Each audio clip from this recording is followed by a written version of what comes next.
नमस्कार, स्वागत है आपका स्वस्थ किसान में। आपके साथ मैं हूं अंजू सिंह। दोस्तों, स्वस्थ रहने की बात जब की जाती है तो आमतौर पर बीमार ना होने को ही लोग स्वस्थ रहना समझते हैं। 2 दिन बाद 21 जून को दुनिया भर में योग दिवस मनाया जाना है। इसमें दो मत नहीं है कि पिछले 7 वर्षों में योग को लेकर जो कार्य हुआ है, बहुत से लोग जो योग के बारे में थोड़ा बहुत जानते थे अब व्यापक रूप से जान रहे हैं, समझ रहे हैं। ये अच्छी बात है ना। ये बात तो आप भी मानेंगे कि खुद प्रधानमंत्री नरेंद्र मोदी जी ने कहा है कि कोरोना से जंग में योग की बहुत बड़ी भूमिका है। लेकिन समस्या ये है कि अभी भी कुछ लोग इसका पालन नहीं करते। वे समय नहीं मिलने का बहाना करते हैं या वाकई में उनकी कई मजबूरियां रहती हैं। बहुत तरह की बातें हैं। तो हो सकता है कि इस तरह की समस्या उनके सामने आ रही हो। आज की बदलती जीवन शैली के कारण भी वजन बढ़ने की समस्या आ रही है। हृदय रोग, तनाव, डिप्रेशन जैसी समस्याएं हो रही हैं। जब सेहत बुरी तरह से प्रभावित हो जाती है तब मन में ख्याल आता है कि क्या हम इससे बच सकते थे। बहरहाल, आज के योग स्पेशल कार्यक्रम में हम समझेंगे कि आखिर क्या महत्व है योग और प्राकृतिक चिकित्सा का हमारे जीवन में। हम योग कैसे कर सकते हैं, कैसे इसे अपना सकते हैं ताकि हम बीमारियों को मात दे सकें। तो कैसे करें, ऐसी बहुत सारी बातें हैं जिसे आज हम आपको समझाने की कोशिश करेंगे अपने इस कार्यक्रम के माध्यम से। तो आइए नजर डालते हैं आज के विषय पर। आज का हमारा विषय है मानवता के लिए करें योग, सदैव रहें निरोग। योग और स्वास्थ्य से संबंधित आप कुछ भी पूछना चाहते हैं, किसी भी समस्या का समाधान चाहते हैं, किसी बीमारी से ग्रस्त हैं, तो आप हमें फ़ोन कर सकते हैं हमारे 2 टोल फ्री नंबर्स पर। नंबर नोट कर लें, 1800-113060। दूसरा नंबर है 1800-113061।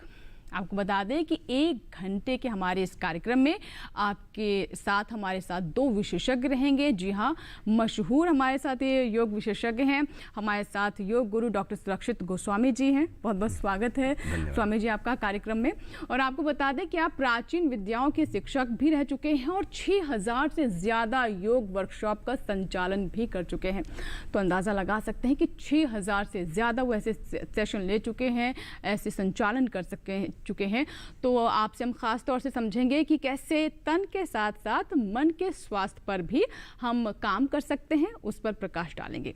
साथ ही हमारे साथ मोरारजी देसाई राष्ट्रीय योग संस्थान की योग शिक्षिका भी हमारे साथ मौजूद हैं। हमारे साथ सहायक आचार्य डॉक्टर इंदु शर्मा भी हैं, जो खास तौर पर उन महिलाओं को बताएंगी जिन्हें घर के कामकाज से समय नहीं मिलता।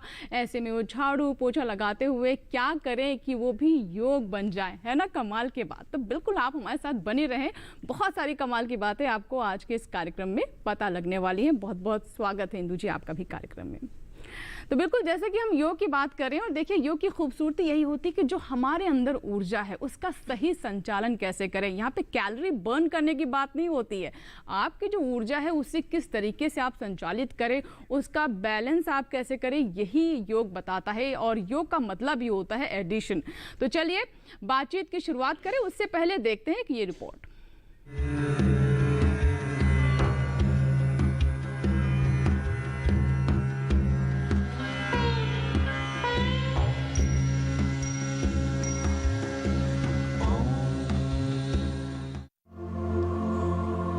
सृष्टि की शुरुआत में अंधेरा था, घुप अंधेरा, और अंधेरा अंधेरे से ढका हुआ था।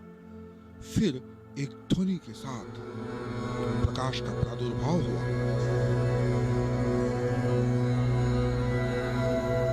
फिर प्रकृति आई, एनर्जी यानी ऊर्जा का सृष्टि में विस्तार होता गया। फिर स्वस्थ क्षमता, स्वस्थ मन और स्वस्थ चेतना के साथ पुरुषार्थ का विकास हुआ।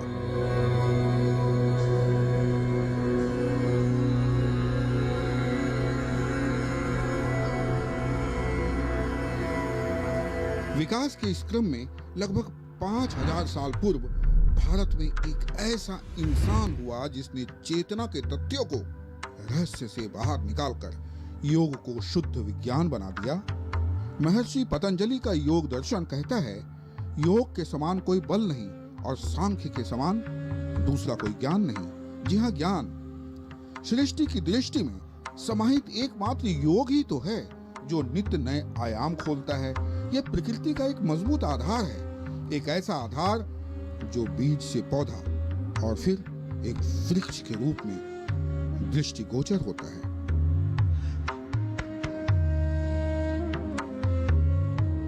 यह जुड़ता भी है और जोड़ता भी है। यम और नियम पर खड़ा योग कि न कोई जाति होती और न ही कोई समुदाय। कहना चाहिए कि जोड़ और समाधि से बना योग एक ऐसा राजपथ है जो विज्ञान को पूर्ण चिकित्सा पद्धति से जोड़ता है। इसलिए मानना ही होगा कि योग मनुष्य के अंदर की विकृतियों का निरोध है। गौरतलब है कि हमारे ही शरीर पर हमारा ध्यान तब जाता है जब हम किसी रोग के शिकार हो जाते हैं, फिर चाहे बात वजन के बढ़ने की हो, मोटापा की हो, हृदय रोग और तनाव या फिर निराशा या अवसाद की हो। जब सेहत पूरी तरह से प्रभावित हो जाता है तब मन में ख्याल आता है, रास्ते कहाँ खत्म होते हैं। जिंदगी के सफर में मंजिलें न भी दिखे पर दूरियां तो घट ही जाती है। तभी तो आज पूरी दुनिया एक साथ योग की शक्ति का अनुभव कर रही है। जाहिर है आज उभरते हुए भारत की विश्व गुरु के रूप में बदलती तस्वीर का श्रेय जितना हमारी संस्कृति और संतों को जाता है, उतना ही विश्व पटल पर योग को प्रोत्साहित करने के लिए प्रधानमंत्री श्री नरेंद्र मोदी जी को भी जाता है। एक ताजा रिपोर्ट में कहा गया है कि हफ्ते में 5 दिन हर रोज 30 मिनट योग करने से हृदय रोग और जल्दी मौत के खतरे को कम किया जा सकता है। जी हाँ, योग की सिद्धि से व्यक्ति शारीरिक ही नहीं बल्कि मानसिक रूप से, आध्यात्मिक रूप से भी पूर्ण निरोगी रह सकता है। योग न केवल तन, न केवल मन, बल्कि ऊर्जा का भी संचार करता है, एक एनर्जी देता है जिससे हम पूर्णतः स्वस्थ रह सकते हैं। यह न केवल शरीर को लचीला बनाता है बल्कि श्वसन क्रियाओं में सहायता करने के साथ त्वचा को सुंदर और बैठने खड़े होने का अनुशासन भी सिखाता है। योग के प्रयास से न केवल रोग प्रतिरोधक क्षमता मजबूत होती है बल्कि पाचन प्रक्रिया भी ठीक रहती है। और यदि बात महिलाओं की करें तो महिलाओं को किशोरावस्था से लेकर मोनोपॉज तक की अवस्था तक गुजरना पड़ता है। ऐसे में योग की बड़ी भूमिका हो जाती है। लेकिन अभी भी जरूरत है इस सूक्ष्म विज्ञान को जानने की और ये समझने की कि मन और शरीर के बीच सामंजस्य स्थापित करने वाला योग स्वस्थ जीवन जीने की कला है। यकीनन योग कोई सजा नहीं, मजा है। तो आइए अंतर्राष्ट्रीय योग दिवस पर हम सब संकल्प लें कि स्वास्थ्य हमारा अच्छा रहे, सारा कुछ रहे अच्छा, और रोग ग्रसित एक भी न हो अब भारत का एक भी बच्चा। राजेश मिश्र, दूरदर्शन किसान।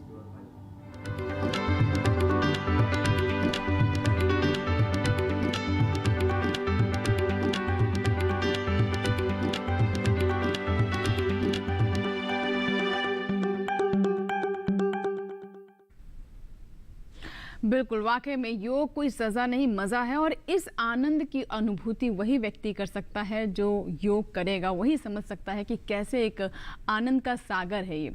हमारे साथ एक और मेहमान जुड़ रहे हैं, उनका भी हम स्वागत करते हैं। स्काइप पर हमारे साथ हैं central council for research in yoga and naturopathy के निदेशक डॉक्टर राघवेंद्र राव। आप योग के अलावा प्रकृति के सबसे बड़े इलाज की भी बात करेंगे, यानी नेचुरोपैथी पर भी प्रकाश डालेंगे, कैसे इससे भी हम लाभ ले सकते हैं। बहुत बहुत स्वागत है हमारे इस कार्यक्रम में सर। तो हमारे साथ वो लगातार स्काइप के माध्यम यानी वर्चुअल प्लेटफॉर्म पर रहेंगे, आगे हम उनसे भी बात करेंगे, लेकिन यहाँ पर हम चर्चा की शुरुआत करते हैं और साथ ही अपने किसानों से, अपने दर्शकों से, सभी से हम ये अनुरोध करेंगे कि देखिए ये कार्यक्रम आपका है, आपके लिए कार्यक्रम, और हमारे तीनों विशेषज्ञ आपके लिए अगले 1 घंटे तक यहाँ पर उपस्थित रहेंगे। तो आपके मन में जो भी आशंकाएं हैं, कुछ जानना चाहते हैं या फिर आप कोई अपने अनुभव भी साझा करना चाहते हैं, योग से अगर आपने कुछ लाभ महसूस किया है, तो ये मंच आपके लिए अगले 1 घंटे तक। तो हम ज़्यादा से ज़्यादा आपकी कॉल्स यहाँ पर उम्मीद करते हैं कि आएंगी और आपसे सीधे बात भी होगी। तो सबसे पहले सर मैं आपसे समझना चाहूँगी स्वामी जी, जब हम योग की बात करते हैं तो सुनने में बहुत अच्छा लगता है, लेकिन कई लोग क्या होता है कि इसको लगातार नहीं कर पाते हैं। आपको क्या लगता है कि किस तरीके से हमें अपने जीवन में इसे शामिल करना चाहिए, और क्या जो लोग इसे बीच में छोड़ देते हैं शुरुआत में ही कहीं ना कहीं गड़बड़ी हो जाती है, क्योंकि पहला कदम आपका भविष्य निर्धारित करता है। हाँ, असलियत में जो हमें रुचिकर लगता है उस चीज़ को हम छोड़ते नहीं हैं। योग जब तक रुचि का विषय ना बन जाए हमारे जीवन का हिस्सा नहीं बन पाएगा। हमारी कोशिश हो कि ऐसे ही योग हमारे जीवन का हिस्सा बन जाए, जैसे हम ब्रश रोज करते हैं, नहाते रोज हैं, खाते रोज हैं, सोते रोज हैं, काम करते हैं, वॉक करते हैं, हिलते डुलते हैं, ऐसे ही योग भी हमारे जीवन का एक हिस्सा होना चाहिए। क्योंकि शरीर जब रोज काम कर रहा है तो जो 5 तत्वों से बना हुआ है शरीर, उसमें विकृति पैदा होने लगती है, विकार आने लगते हैं, एनर्जी इम्बैलेंस होने लगती है। चूँकि हम अपने हिसाब से शरीर चला रहे होते हैं, मन चला रहे होते हैं, विचारों में खोए होते हैं, तो बहुत कुछ ऐसा है जो अंदर वो पैदा हो रहा है जिसकी ज़रूरत नहीं है, जिसके कारण से रोग पैदा होंगे। तो जब ये जागरूकता हमारे अंदर पैदा हो जाए कि रोज जैसे घर की सफाई करते हैं, कूड़ा इकट्ठा हो जाता है, रोज झाड़ू लगाने के बावजूद भी गंदगी आई जाती है, ऐसे ही शरीर के अंदर भी बहुत कुछ ऐसा है विषाक्त इकट्ठा हो रहा है। बाहरी सफाई पर तो हम ध्यान देते हैं, लेकिन अंदरूनी सफाई को कहीं ना कहीं हम भूल जाते हैं। हाँ, तो जैसे ही ये पता लगेगा कि अच्छा अंदर की सफाई करनी जरूरी है, जैसे हमने शरीर को बाहर से साफ कर लिया नहला धुला कर, तो उस तरह से फिर जब इतनी जानकारी हमारे अंदर रुचि पैदा होती है तो फिर हम योग की तरफ बढ़ते हैं और फिर रोज योग का अभ्यास करने लगते हैं। जी जी। और फिर जब योग का अभ्यास रोज करते हैं तो मजा आने लगता है। इसीलिए हमने रिपोर्ट में भी बताया कि योग कोई सजा नहीं, मजा है। वो आनंद आप तभी महसूस कर सकते हैं जब आप खुद इसमें गोता लगाएंगे। इंदु जी, मैं आपसे जानना चाहूंगी, देखिए महिलाओं की अक्सर ये शिकायत रहती है, मैं तो इसे बहाना नहीं कहूँगी ये हो सकता है, ऐसा रहता भी है कि वो कहते हैं सुबह से लेकर हमारे पास इतने कामकाज रहते हैं कि हम इसका समाधान क्या हो सकता है? निरंतर अपने से शारीरिक अभ्यास तक ही सीमित नहीं है, पक्ष रखते हैं उसके लिए। और साथ ही साथ अगर हम आसन प्राणायाम तक ही सोचें योग अभ्यास को, तो निरंतर दैनिक दिनचर्या में जो शारीरिक अभ्यास है महिलाओं का, तो वो उठते बैठते सोते जागते थोड़ा सा ध्यान रखते हुए, अपनी शारीरिक स्थिति के प्रति सजगता रखते हुए वो संपूर्ण शारीरिक और मानसिक लाभ ले सकती है। जी बिल्कुल बिल्कुल, जैसा कि आपने कहा कि सजग रहें और सुबह से लेकर रात तक जो उनकी दिनचर्या रहती है तो किस तरीके से सजग रहा जाए, कैसे, जैसे कि इंदु जी कह रही हैं कि जो वो अपने आप में एक योग है जो ग्रस्त जीवन में महिलाएं हैं, क्योंकि कई स्तर पर उन्हें, चाहे मानसिक स्तर पर बात करें या शारीरिक तौर पर बात करें, उनका बहुत महत्वपूर्ण योगदान होता है। तो इस बीच वो अपने बारे में भी सोचे, और जो आप बता रहे हैं कि थोड़ा सजग रहें, तो मैं आगे आपसे समझूंगी कि किस तरीके से, मतलब व्यवहारिक तौर पर इसे कैसे शामिल किया जा सकता है। और लगातार आपके कॉल्स का भी हमें इंतज़ार है। आपके कोई भी सवाल है, कोई अनुभव है, कुछ साझा करना चाहते हैं, तो ये कार्यक्रम आपके लिए ही है। और चलिए बातचीत को आगे बढ़ाते हैं। स्वामी जी, जैसा कि हमने शुरुआत यहीं से की कि योग जो है अपने आप में आनंद की अनुभूति कराता है, लेकिन इसे आप निरंतर आपको करना होगा। एक जो बिगिनर है, जो शुरुआती तौर पर जो इसे अपनाना चाहता है, हालांकि हमने देखा कि बीते 2 सालों में बहुत तरह के बदलाव आए, कई सकारात्मक बदलाव आए। जो लोग योग का या भी नहीं जानते थे, अब वो गुरु जैसे हो गए हैं, बहुत सीखा उन्होंने। तो कहाँ से शुरुआत की जाए? योग की शुरुआत सबसे सरलतम आसनों से हो।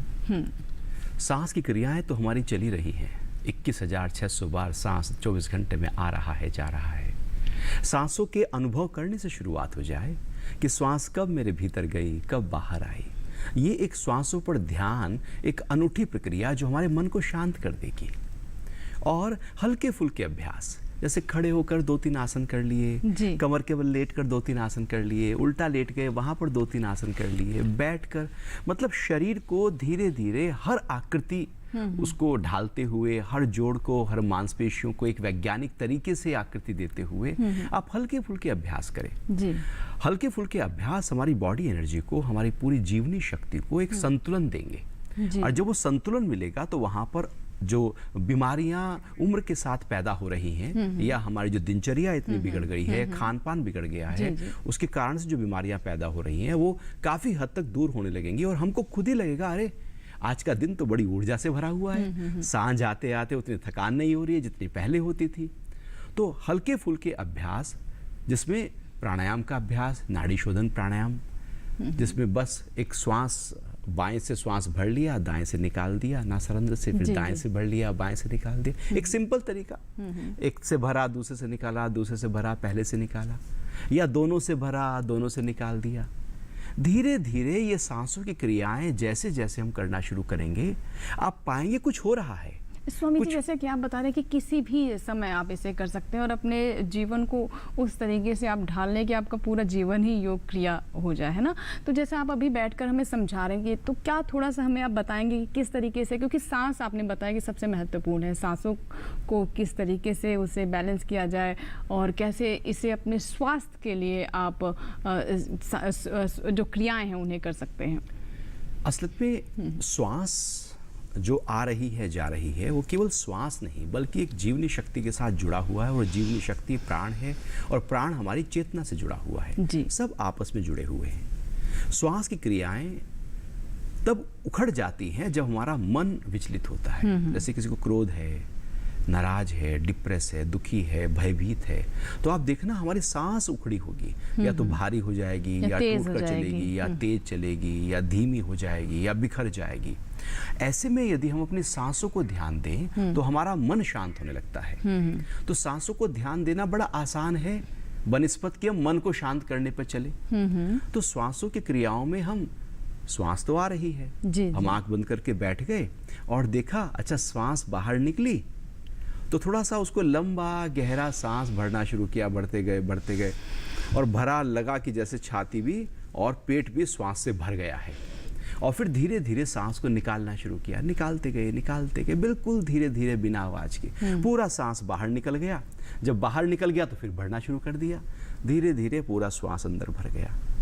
अभी क्या होता है कि सांस पर ध्यान ही नहीं होता कि श्वास कब आया और कब गया। यहाँ ध्यान पूर्वक दीर्घ श्वसन हो रहा है, लंबा और गहरा सांस भर रहे हैं और निकाल रहे हैं। क्या होगा, हमारे फेफड़े जो लगभग 1/3 ही प्रयोग में आते हैं सामान्यतया, अब अधिकतम फेफड़ों में जो वायु कूपिकाएं हैं वहां श्वास भर जाएगा, प्राण शक्ति बढ़ जाएगी, तो ऑक्सीजन की सप्लाई बढ़ जाएगी पूरे शरीर में और शरीर हल्का होने लगेगा। तो सिंपल टेक्निक है श्वास का लंबा गहरा भरना और निकालना। यदि इतना ही कर ले तो हम पाएंगे कि हमारा मन कैसे शांत हो गया। रात को सोने से पहले यदि श्वास का लंबा गहरा हो जाए तो आपकी नींद की क्वालिटी बेहतर हो जाएगी। आप कोई कार्य कर रहे हैं और लगता है कि बहुत कठिन कार्य है, बहुत मेहनत लगने वाली है, फोकस नहीं कर पा रहे हैं, कुछ याद नहीं कर पा रहे हैं बच्चे, तो ऐसे में बस अपने श्वास पर ध्यान लाकर श्वास को लंबा और गहरा भरकर उसको फील करें। और जब श्वास भरे लंबा और गहरा तो वहाँ आवाज ना हो सांस की, इतना धीमे हो कि वो सहज ऊपर नलका चलाकर ऐसे धीरे धीरे श्वास भरता जाए और ऐसे निकालते जाओ, तो आपका ये एक ऐसा प्राणायाम का अभ्यास हो जाएगा जो हमें तैयार कर देगा विधिवत प्राणायाम के लिए। जी हो जाएगी, जो दिन में हम कभी भी कर सकते हैं। आप कार में हैं, आप खेती कर रहे हैं, आप खाना कुक कर रहे हैं, आप झाड़ू लगा रहे हैं, आप पोछा लगा रहे हैं, सांस तो तब भी चल रही है, हम नहा रहे हैं, सांस तो तब भी चल रही है। तो क्यों ना उस श्वास का ही विधिवत तरीके से आना जाना शुरू हो जाए, तो हमारा मन उसी समय शांत हो रहा है। इतनी गहराई से हमने कभी नहीं सोचा कि आप अभी ये योग का कार्यक्रम है तो हम आपको बता रहे हैं, लेकिन कभी आपने बैठ करके सोचा अपनी श्वास के बारे में इतनी गहराई से? शायद नहीं सोचा होगा। देखिए यही हमारी जो विरासत है, कई बार हम उसे ही नहीं अपना पा रहे, शामिल करें, इसीलिए हम ये कार्यक्रम आपके लिए लेकर आए हैं। और मुझे पूरी आशा है कि जो दर्शक अभी हमें सुन रहे हैं, जिन्होंने स्वामी जी को श्वास पर ज़रूर गौर करेंगे और इसका लाभ भी देखेंगे। आइए बात करते हैं एक दर्शक से। हमारे साथ दिनेश जी हैं जिन्होंने गुजरात से कॉल किया है। दिनेश जी, क्या सवाल है?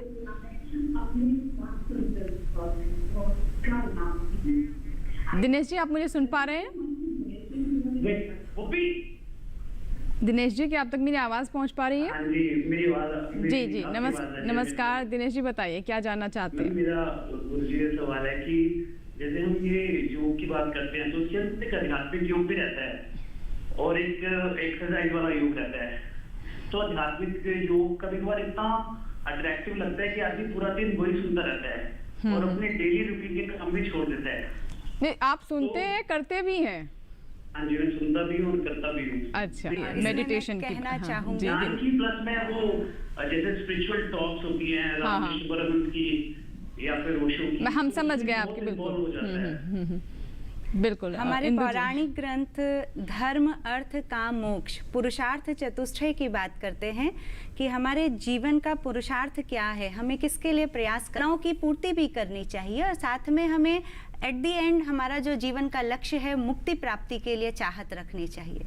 लेकिन हमें ये ध्यान रखना चाहिए कि जो हम धन अर्जित कर रहे हैं उनकी पूर्ति करें। धन का सारी जिम्मेदारी हैं, ब्रह्मचर्य आश्रम, गृहस्थ आश्रम, वानप्रस्थ और संन्यास आश्रम।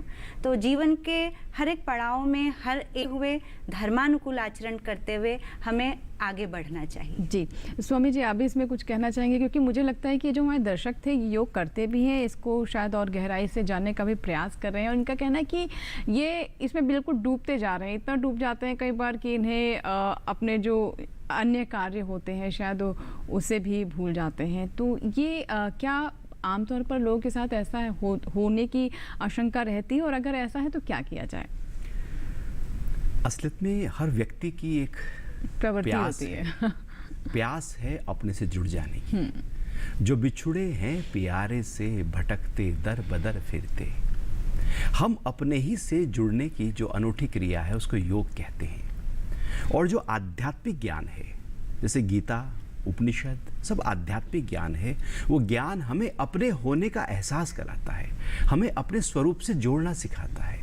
और हम कहाँ अटके हैं, हमारे विचार कहाँ अटके हैं, भाव कहाँ अटके हैं, दिनचर्या में हम क्या गलत कर रहे हैं, क्या गलत सोच रहे हैं, क्या हमारे ख्याल हैं और कल्पनाएं हैं जो हमें हमारे स्वरूप से भटका रही हैं। तो आध्यात्मिक जो चर्चाएं हैं वो हमारी भटकन की सफाई करने का काम करती हैं, क्योंकि वो जो चर्चाएं हैं वो हमें अपने स्वरूप के साथ जोड़ने में मदद करती हैं, इसलिए उसकी तरफ आकर्षण पैदा हो जाता है। जी। तो वो आकर्षण केवल शाब्दिक ना हो जाए, केवल सुनने तक सीमित ना हो जाए, बल्कि वो व्यावहारिक होना चाहिए कि हमने जो सुना है, गीता में पढ़ा है, आप उसको अपने जीवन का हिस्सा बनाएं और नित्य कर्म करते हुए, कर्म योग करते हुए उस ज्ञान योग को अपने जीवन के साथ उतार लें। क्योंकि जो हमने सुना उसको कहते हैं ज्ञान योग। जी। उसको जो प्रोसेस किया आपने ही अंदर उसको कहते हैं, मतलब जो सुना वो बुद्धि में आया, प्रोसेस करके उसको हृदय में उतारा तो वह भक्ति योग हो गया। अब उसको कर्मों के माध्यम से उसी ज्ञान को हम प्रकट कर रहे हैं तो वह कर्म योग हो गया। तो हमने सुना केवल, लेकिन कर्मों में नहीं लाए तो फिर तो वो उसका कोई लाभ नहीं होगा। जो सुन रहे हैं वो अंदर भी हो और वही बाहर भी हो। बिल्कुल, देखिए यही बहुत ज़रूरी होता है कि आप सुने और सुनकर ऐसा ना हो कि एक कान से सुना दूसरे कान से निकाल दिया, फिर आप उसका कोई अर्थ नहीं रहता। आप अपना समय भी व्यर्थ करते हैं, उससे अपने जीवन में शामिल भी करें और ये आपके आचरण में, आपके व्यवहार में दिखाई देगा। और फिर जब आप इसको सही तरीके से अपनाएंगे तो देखिए ये समस्या भी नहीं आएगी कि आप सारा दिन इसी में ही डूबे रहते हैं और आप अन्य कार्य नहीं कर पाते। तो कहीं ना कहीं आपको भी इस पर विचार करने की ज़रूरत है, जैसा कि स्वामी जी का कहना है।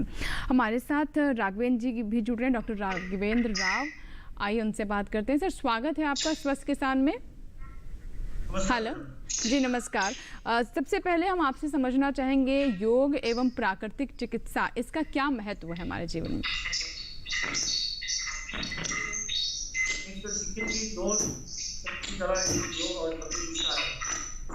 हम अपने दिल को शांत करना चाहते हैं, हमें श्वास को स्वास्थ्य और हमारे दिल को स्वस्थ बनाते हैं, ये दोनों चाहिए। जी चलिए, शायद आवाज़ हमारी ठीक से आपकी आवाज़ हम तक नहीं पहुंच पा रही है राघवेंद्र जी। हम आपसे दोबारा संपर्क करने का प्रयास करेंगे।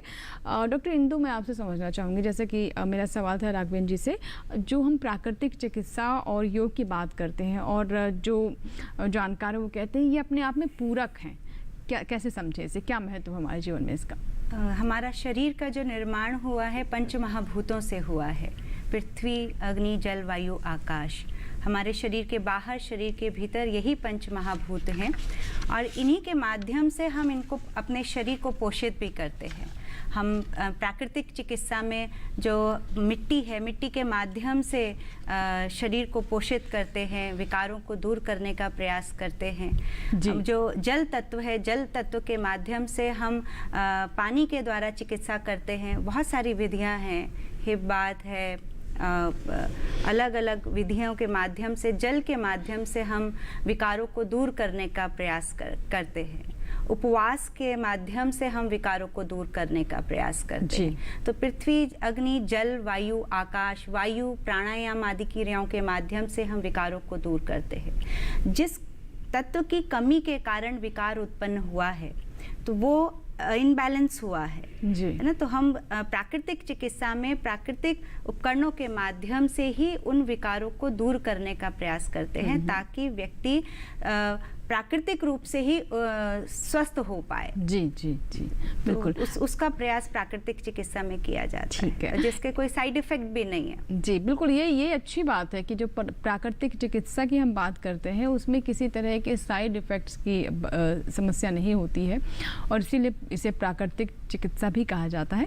एक कॉलर है नंद स्वरूप मिश्रा, जिन्होंने उत्तर प्रदेश के बाराबंकी से हमें कॉल किया है। नंद स्वरूप जी, स्वागत है आपका स्वस्थ किसान में, बताइए क्या सवाल है। नमस्कार सर, मैं नंद स्वरूप नाम बाराबंकी से। मैं सर जानना ये चाहता हूँ, पैसे से किसान है, काफी मेहनत करते हैं, काफी पसीना बहाते हैं, इसके बावजूद हमें कौन सा व्यायाम करना चाहिए?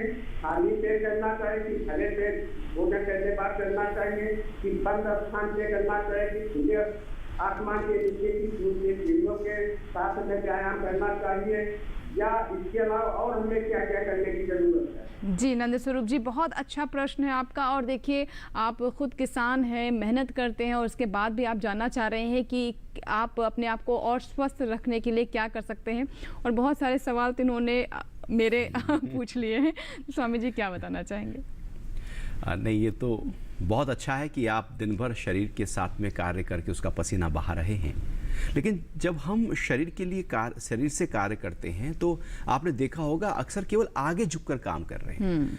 खेत में आगे झुककर काम कर रहे हैं, कोई भी काम हो रहा है, गर्दन भी झुकी है, बुआई है, कटाई है, बुआई है, कटाई है, और घुटने मोड़कर काम हो रहा है। तो ऐसे में योग के वो आसन बड़े लाभकारी हो जाएंगे जिसमें हम पीछे की ओर मुड़ रहे हैं।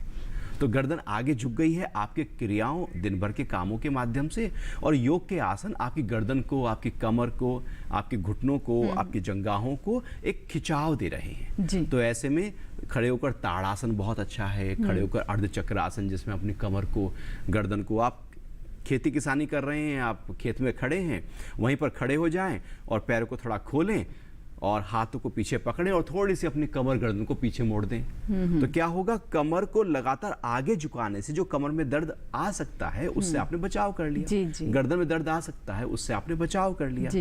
तो ये हल्के फुल्के अभ्यास ऐसे लेटकर भुजंगासन, सर्पासन या बैठकर उष्ट्रासन जो आपके लिए लाभकारी होगा। लेकिन ये बात रही, अभ्यास भी बहुत अच्छा रहेगा ब्रेक टाइम पे। तो ये बात हो गई केवल शरीर की, लेकिन अब अपने मन को भी तो ध्यान देना होगा ना। मन को भी, जैसे शरीर से तो पसीना बहा लिया, लेकिन मन को भी विचारों से खाली करना होगा। तो ऐसे में भ्रामरी प्राणायाम आपके लिए बहुत अच्छा है। आप खेती कर रहे हैं, सांस पूरा भरा और भंवरे जैसी गूंज करनी शुरू की, और गुनगुनाते गुनगुनाते आपने खेती की, तो क्या हुआ, आपका प्राणायाम भी हो गया, या आपने ओम का जाप करते करते खेती की, या कोई भी बुनाई कटाई हो रही है तो खेती की अभ्यास के साथ, या लंबा गहरा सांस भरते हुए आप अपना काम करना शुरू किया। तो प्राणायाम की क्रियाएं आपके फेफड़ों को, आपके हृदय को, आपके मस्तिष्क को, आपके तंत्रिका तंत्र को बल देंगी, आपके मन में पॉजिटिविटी का संचार कर देंगी और एक हल्कापन आ जाएगा। जी स्वामी जी, जैसे कि आपने बताया कि किसान जो बुआई कटाई में काफी समय देते हैं, उनके लिए ताड़ आसन बहुत अच्छा है ना? ये ताड़ासन अच्छा है, अर्धचक्रासन अच्छा है जी, भुजंगासन अच्छा है, तो ये 2-3 आसन बताया जी। और हमारे जो दर्शक थे नंद किशोर मिश्रा जी, तो आप समझ गए होंगे कि कौन कौन से आप योगासन कर सकते हैं। लेकिन अभी सिर्फ ऐसा नहीं कि हम बातचीत से आपको बताएंगे, आपको डेमोन्स्ट्रेट भी करेंगे, करके भी बताएंगे कि किस तरीके से आसन किए जा सकते हैं। जी, हम ब्रेक के बाद उन सरल आसनों को जानेंगे जिसे अपनाकर आप तन और मन दोनों को स्वस्थ रख सकते हैं। जानेंगे ब्रेक के बाद।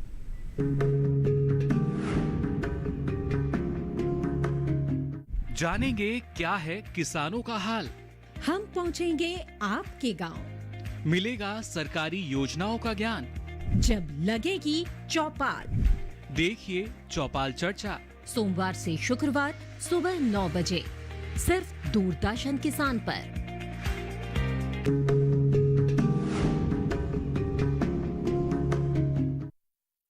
सर थायराइड जी बिल्कुल। तो ब्रेक के बाद एक बार फिर आपका स्वागत है। तो आज हम बात कर रहे हैं कि योग से कैसे आप अपने जीवन को बदल सकते हैं, एक सकारात्मक ऊर्जा का संचार कर सकते हैं, तन और मन दोनों के स्वास्थ्य को प्राप्त कर सकते हैं। क्योंकि देखिए आजकल ज़्यादा से ज़्यादा फोकस रहता है कि आप अपने तन को खूबसूरत बनाएं, लेकिन जब तक आपका मन स्वस्थ नहीं होगा, वो सुंदर नहीं होगा, वो आभा आपके चेहरे पर नहीं आएगी, चाहे आप कितने भी इसके लिए जतन कर लें। एक कॉलर है, आइए बात करते हैं। दिनेश जी हैं जिन्होंने महाराष्ट्र से हमें कॉल किया है, आइए बात करें। हेलो दिनेश जी, मुझे सुन पा रहे हैं आप? दिनेश जी, क्या आप तक मेरी आवाज़ पहुंच पा रही है? हेलो, चलिए शायद हमारा संपर्क नहीं हो पा रहा है। स्वामी जी, जैसा कि ब्रेक के दौरान मैं आपसे चर्चा कर रही थी कि कई बार थायराइड जैसी समस्या भी आ जाती है लोगों को, और हमने देखा है कि ख़ास तौर पर महिलाओं में ये बहुत कॉमन होता जा रहा है। तो इसके लिए किस तरह के आसन किए जा सकते हैं? थायराइड में हम जो आसन सीधे गले पर प्रभाव डालते हैं वो बड़े लाभकारी होंगे। जैसे हम लेटकर सेतु बंधासन का अभ्यास करें, जिसमें हम लेट के दोनों घुटने मोड़े और कमर को उठाए तो गले पर एकदम दबाव पड़ना शुरू हो जाएगा। विपरीत करनी का अभ्यास, जिसमें पैर को थोड़ा सा ऊपर उठा लेते हैं। अब ये साथ साथ देखना होगा कि उसके साथ कोई हाई ब्लड प्रेशर की शिकायत तो नहीं, लोअर बैक पेन तो नहीं है, या सर्वाइकल स्पॉन्डिलाइटिस तो नहीं है। ऐसे ही फिर बैठकर उष्ट्रासन बड़ा लाभकारी होगा, और गर्दन की सूक्ष्म क्रिया, जिसमें गर्दन को दाएं बाएं ऊपर क्योंकि नीचे, यहीं पर एक ग्लैंड होती है। और फिर उज्जाई प्राणायाम का अभ्यास यदि किया जाए तो वो बहुत ही ज़्यादा लाभकारी होगा। ये हल्के फुल्के 5-7 अभ्यास यदि थायराइड ग्लैंड के जैसे आपने बताया उज्जाई प्राणायाम, ये किस तरीके से किया जा सकता है स्वामी जी? उज्जाई प्राणायाम में बस आराम से बैठे हैं, कमर सीधी है, गर्दन सीधी है, सांस को हम बाहर निकाल देते हैं। बाहर निकालने के बाद अब सांस को भरना शुरू करेंगे। जब सांस भरेंगे तो गले की मांसपेशियों को हम टाइट कर लेंगे, जैसे मुट्ठी को हम बांध लेते हैं, ऐसे गले की मांसपेशियों को टाइट किया, और टाइट करने के बाद सांस भरना शुरू करेंगे, और सांस भरने के साथ साथ गले से घर्षण की आवाज होगी, और घर्षण करते करते श्वास भर लेंगे, और उसके बाद जब श्वास पूरा विधिवत भरा जाए आवाज के साथ, उसके बाद लेफ्ट नोस्ट्रल से श्वास को निकाल देंगे। तो इस प्रकार से हम बैठे हैं, कमर सीधी, गर्दन सीधी, आंखें बंद, श्वास हमने सबसे पहले बाहर निकाला, गले को टाइट किया,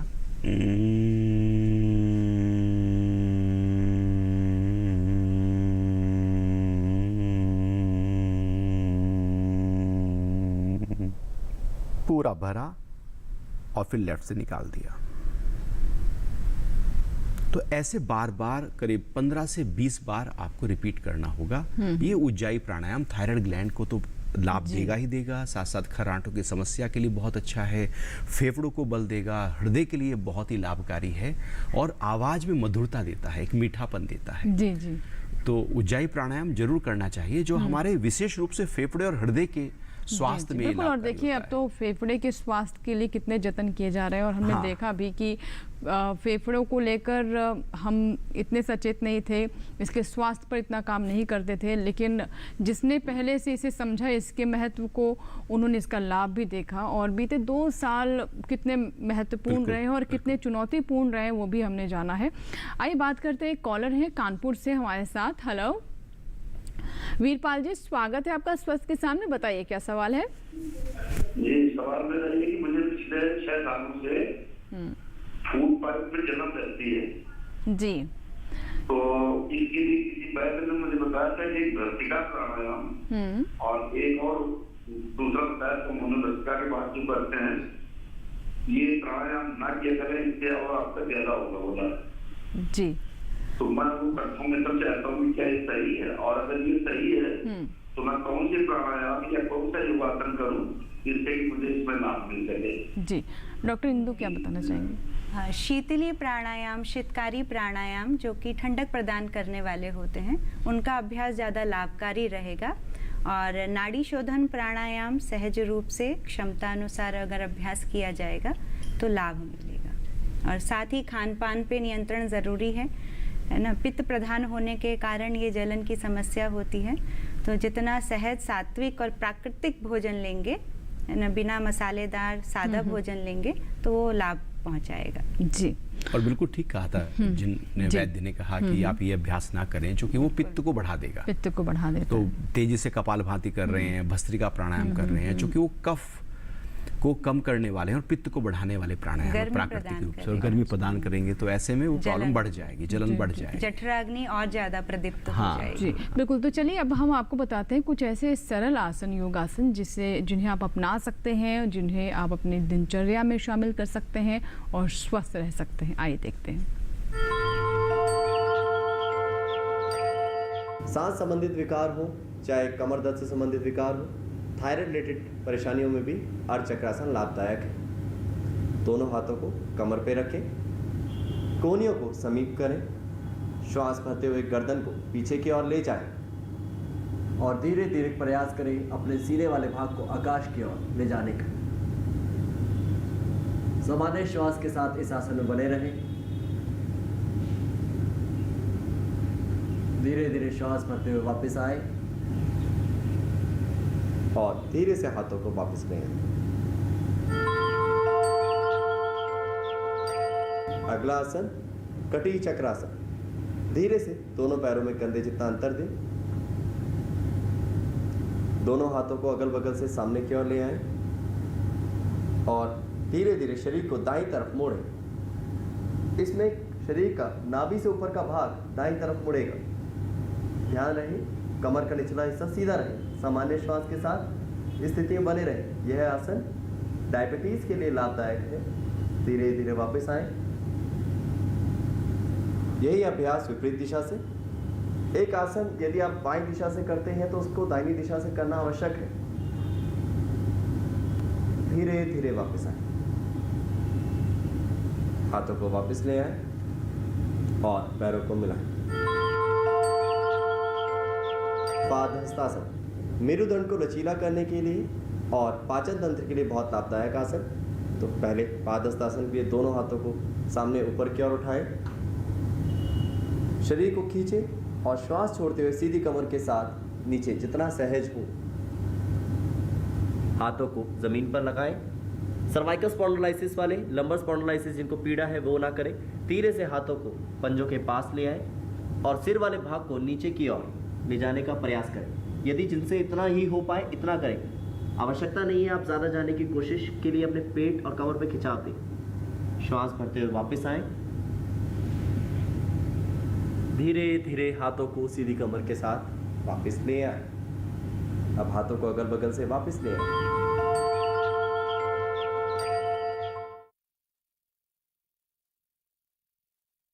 बताया इंदु जी, इन पर आप कुछ और बताना चाहेंगे?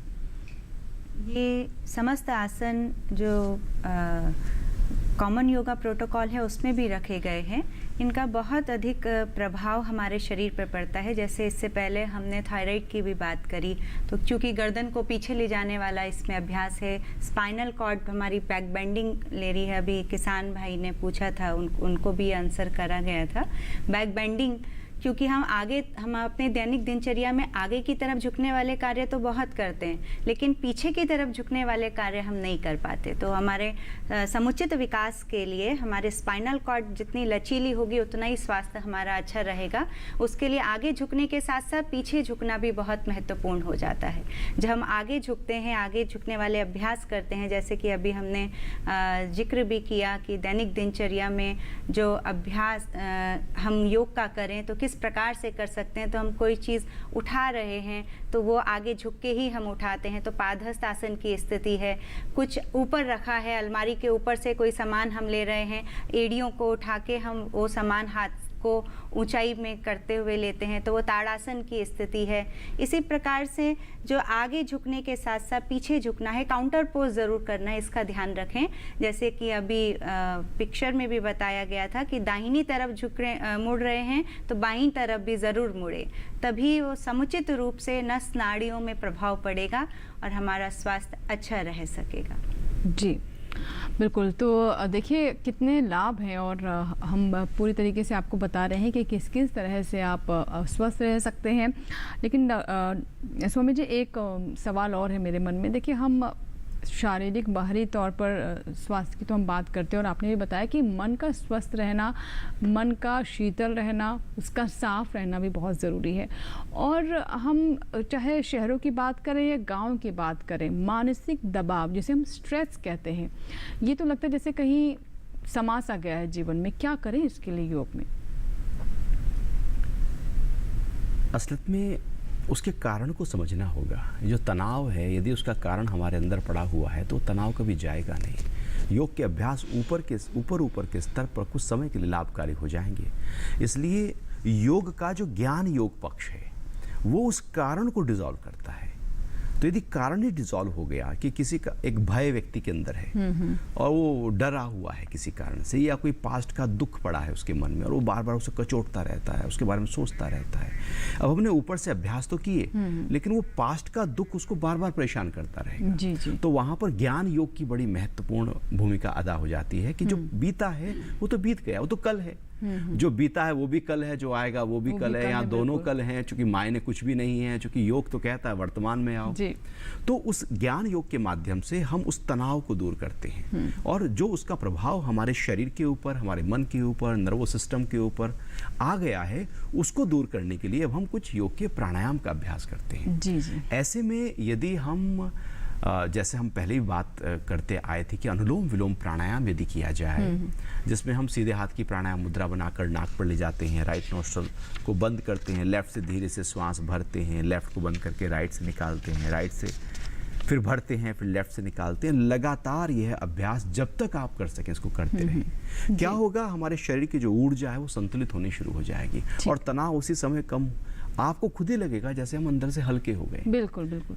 तो इसके साथ साथ यदि भ्रामरी प्राणायाम भी जोड़ा जाए, जिसके बारे में आपने पहले बताया था, तो वो उज्जाई प्राणायाम था। भ्रामरी प्राणायाम जैसे किसान खेती करते हुए भ्रामरी प्राणायाम करे, तो विधिवत भ्रामरी प्राणायाम में आप हाथों की एक आकृति, एक रूप दें जिसमें बाहर की आवाजें आपके कानों में ना जाएं, कान को बंद कर लें, आँख को तर्जनी उंगली से बंद करें, नाक को और होठ के ऊपर नीचे, ये मर्म के केंद्र हैं, यहाँ पर इनको दबाव डालते हुए सांस पूरा भरें और जब श्वास निकालें तो भंवरे जैसी गूंज करें।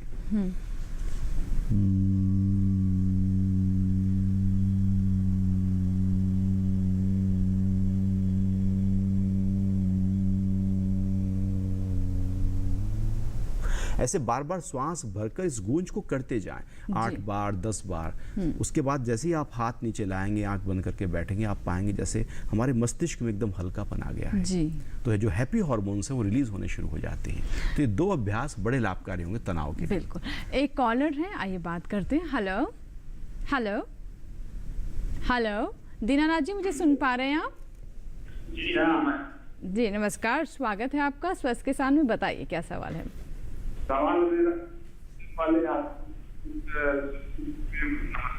दीनानाथ जी आपको हम ठीक से सुन नहीं पा रहे हैं, अपना सवाल दोहराएं और हो सके तो नेटवर्क क्षेत्र में रहें।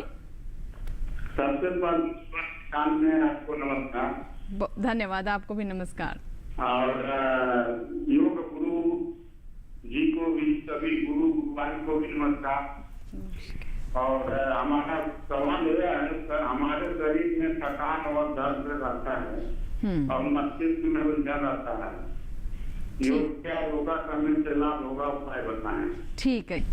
पूरी 6 घंटे की 8 घंटे की नींद को आधे घंटे में रिकवरी हम दे सकते हैं, जिससे तो पूरा जो थकावट जो कि पूरे दिन शारीरिक मानसिक श्रम करने, आसन उसमें हम सम्मिलित करें, प्राणायाम सम्मिलित करें, क्योंकि जब प्राण की कमी होती है तो ही बीमारियां होती हैं। प्राणायाम एक ऐसा अभ्यास है जो कि हमारे प्राणों को विस्तार देता है। प्राण जो कि जीवनी शक्ति है, ऊर्जा शक्ति है, तो अपने दैनिक दिनचर्या में प्राणायाम का अभ्यास ज़रूर करें।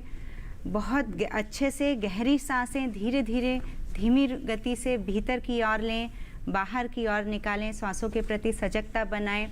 शवासन, योग निद्रा ऐसे विश्रांति कारक अभ्यास हैं जो कि हमें रिफ्रेश कर देते हैं। कम समय में ज़्यादा लाभ हम शारीरिक रूप से, मानसिक रूप से प्राप्त कर सकते हैं। तो इसको नियमित रूप से अपने अभ्यास में रखें। जी। साथ साथ मालिश भी करें तो बहुत अच्छा है। अच्छा। सुबह को नहाने से पहले अपना बैठ जाओ, तेल लेकर, सरसों का तेल, और रगड़ रगड़ के अपने पूरे शरीर की मालिश करो, उससे पूरा शरीर ऊर्जा से भर जाएगा। जी जी, खून का संचार बढ़ जाएगा, मांसपेशियों की ताकत बढ़ जाएगी, जोड़ों को बल मिलना शुरू हो जाएगा।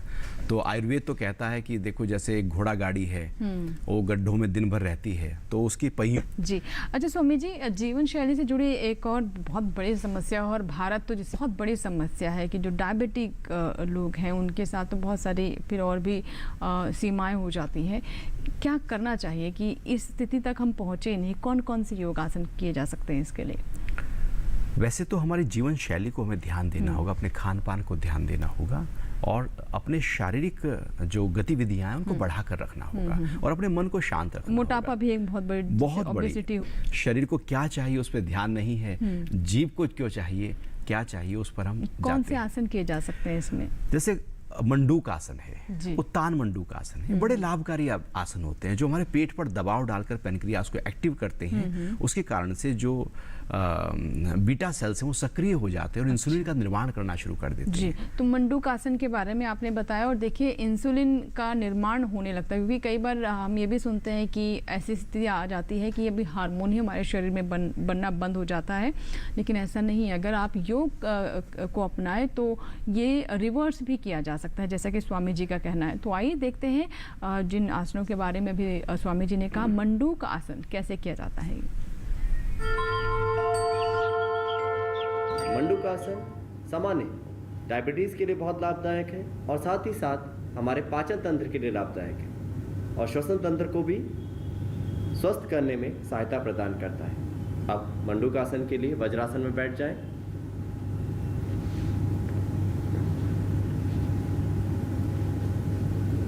मंडूक आसन जिनको घुटनों में दर्द हो, टखनों में दर्द हो, वह इस आसन का अभ्यास ना करें।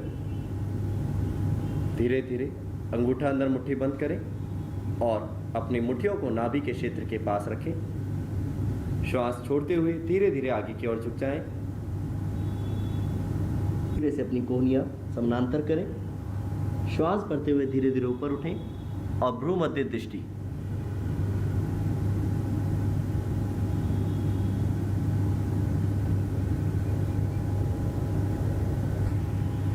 धीरे से वापस आए।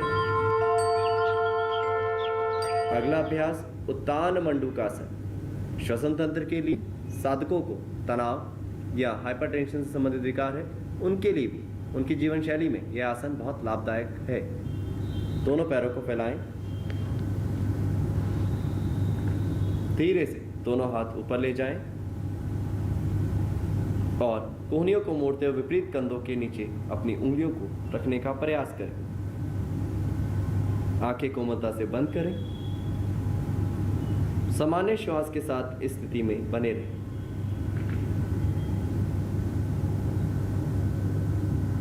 धीरे धीरे आंखें खोलें, हाथों को वापस लाएं और हाथों को नीचे ले आएं। धीरे से दोनों पैरों को मिलाएं। यह उत्तान मंडूक आसन की स्थिति है।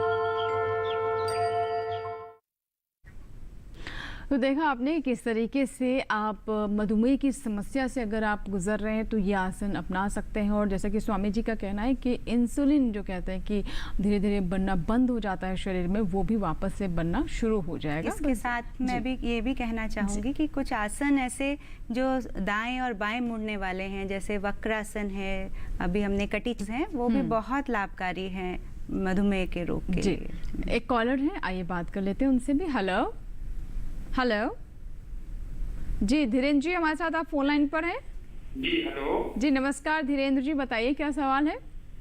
जी गुरुजी नमस्ते मैम। नमस्ते। नमस्कार। नमस्कार जी। हाँ हेलो जी धीरेन्द्र जी, अपना सवाल पूरा कीजिए। जी गुरुजी से ये सवाल पूछना था, आजकल की भागदौड़ वाली जिंदगी में खान पान भी उल्टा सीधा हो जाता है, जिससे बहुत उल्टा सीधा भोजन हो जाता है, जिसकी वजह से कभी कभी गैस बनने लगती है और फैटी लीवर की भी समस्या से जूझना पड़ता है।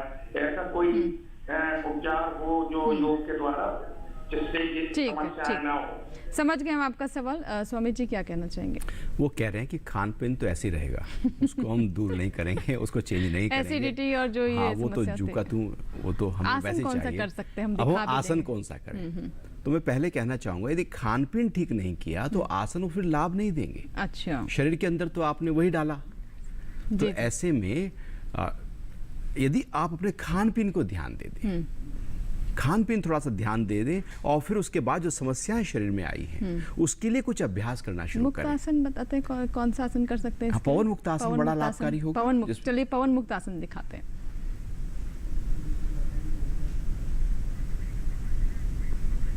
चलिए स्वामी जी आप बता दें अभी। पवन मुक्तासन में आराम से हम लेट जाते हैं, कमर के बल, दोनों पैरों को मोड़ लेते हैं और दोनों पैरों को उठाकर पेट की तरफ लाकर दोनों हाथों से कसकर पकड़ लेते हैं और पेट को दबा देते हैं। फिर सिर उठाकर ठोड़ी को घुटनों के साथ लगाने की कोशिश करते हैं। यदि गर्दन दर्द हो तो सिर नहीं उठाते, तो ये पेट पर लगातार दबाव डालेगा। जैसे इससे पहले हमने मंडूक आसन सीखा था, तो मंडूक आसन भी बड़ा लाभकारी होगा, जो हमारे पाचन तंत्र के लिए महत्वपूर्ण हो जाएगा। क्योंकि बीमारी या तो पेट से आती है या मन से आती है या बाहर प्रकृति से आती है, तो पेट से आने वाली बीमारियों को दूर करने के लिए ये पवन मुक्तासन साथ साथ कपालभाति क्रिया बड़ी लाभकारी होगी। तो ये हल्के फुल्के अभ्यास जरूर करें, लेकिन खान पीन का ध्यान जरूर रखना। ऐसा ना हो कि जो मर्जी आए, भाई हम तो योग भी कर रहे हैं, आप कुछ भी खा सकते हैं, तो वो नहीं चलेगा। क्योंकि शरीर के अंदर जो डाला है, शरीर तो उसी से ही निर्मित होगा। बिल्कुल। तो अच्छा डालेंगे तो शरीर अच्छी तरह से निर्मित होगा। जब पता है कि आज की भागदौड़ भरी जिंदगी है, तो ऐसे में खान पीन का तो बहुत महत्वपूर्ण रोल हो जाता है। जी बिल्कुल। तो खान पीन को सुधारें, जीभ के वश नहीं बल्कि शरीर को क्या चाहिए उसके आधार पर। योग तो बताता ही यही है, सबसे पहले इसका आधार ही यही है कि हाँ, वैसे भी जीभ के दो ही काम है ना, एक बोलना एक खाना, दोनों को कंट्रोल कर लीजिए। उल्टा सीधा खाकर हम शरीर को बीमार करते हैं। संयम शुरू भी यहीं से होता है। अगर आपने अपने ऊपर अपने खान पान पर ही सबसे पहले नियंत्रण करना शुरू कर दिया, तो फिर आपके लिए जीवन में अन्य चीजें हैं। बिल्कुल। और आप देखो ना, सारी मन की समस्याएं, सारे घर के झगड़े, सारे बाहर के झगड़े हमारे शब्दों पे खड़े हैं। बिल्कुल। सारे शरीर की समस्याएं हमारे भोजन पे खड़ी हैं। तो यदि जीभ को कंट्रोल कर लिया, जीभ पर संयम कर लिया, तो मन भी स्वस्थ है और तन भी स्वस्थ है। योग तो वैसे भी आहार की मात्रा, क्वालिटी, क्वांटिटी और मनः स्थिति तीनों की बात करता है। जी बिल्कुल। तो हम उम्मीद करते हैं कि दर्शक आपकी सलाह से ज़रूर लाभान्वित होंगे और जो बातें आपने बताई हैं उनको ज़रूर अपने जीवन में शामिल करेंगे। बहुत बहुत शुक्रिया आप दोनों मेहमानों का, स्वामी जी आपका भी, इंदु जी आपका भी बहुत बहुत धन्यवाद स्टूडियो में आई और इतनी महत्वपूर्ण जानकारी दी और दर्शकों के सवालों के जवाब भी दिए। और दर्शकों से भी हम यही कहना चाहेंगे, अगर आपके कोई सुझाव है, किसी विषय को आप चाहते हैं हम कार्यक्रम में शामिल करें, कोई अनुभव साझा करना चाहते हैं, तो आप हमें पत्र लिख सकते हैं। हमारा पता नोट कर लें। हमारा पता है स्वस्थ किसान, डीडी किसान, कमरा नंबर 7, दूसरी मंजिल, केंद्रीय कार्यक्रम निर्माण केंद्र, दूरदर्शन, खेलगांव, नई दिल्ली 110049। आप चाहें तो हमें और भी आसान तरीके से संपर्क कर सकते हैं। हमारा ईमेल आईडी नोट कर लें, swasthkisan@gmail.com। तो यहाँ लेंगे आपसे इजाज़त और एक बार फिर से सभी दर्शकों को योग दिवस की ढेर सारी शुभकामनाएं। ये सिर्फ एक दिन ना रहे, बल्कि इसे आप अपने जीवन का हिस्सा बना लें, यही हम कामना करते हैं और उम्मीद करते हैं कि हमारे इस कार्यक्रम से ज़रूर ये बदलाव आपके जीवन में आएगा। बहुत बहुत धन्यवाद। बने रहें दूरदर्शन किसान के साथ। नमस्कार।